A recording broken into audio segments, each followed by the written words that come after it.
Hey guys, Joseph here with Engadget. I'm at BB Live in Orlando, and in my hand is the BlackBerry Q5.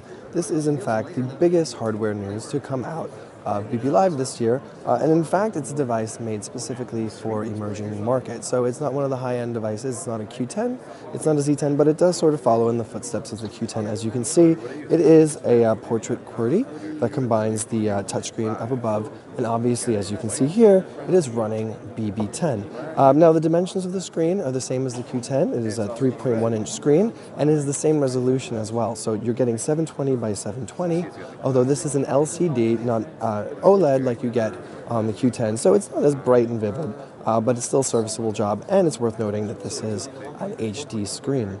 Over here, down at the bottom, you can see these are the physical keys. Now, they seem a little loose, and you can, if you get really close, maybe even hear that they move in place and make a slight sound. That's again because of the materials used to make this affordable for emerging markets, where it'll be in Latin America or in Asia later this summer when it launches.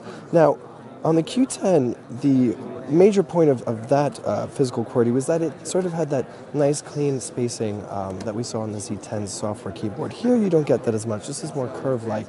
And there is just a little bit of fretting, but it's not significant enough that you can sort of type out without looking. It's not a second nature sort of feel. Let's look down here at the base. Just give you a bit of a hardware tour. You can see here is a speaker.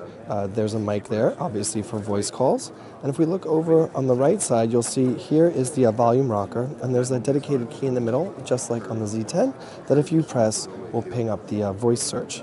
Now up here at the top is where you'll find your power button on the 3.5mm headphone jack, as well as a secondary mic. And up top on the front, you have your ambient sensors, as well as a 2-megapixel front-facing camera.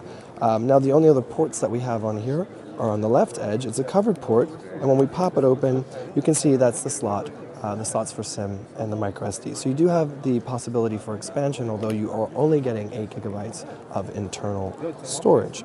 Now we'll flip it around on the back, and you can see the all-over plastic shell. It's worth noting that the Q5 will come in a range of colors. So you're getting black and white, which are traditional, but you're also getting pink and red. So again, you can see it's going for more of a youth market, more of an affordable range.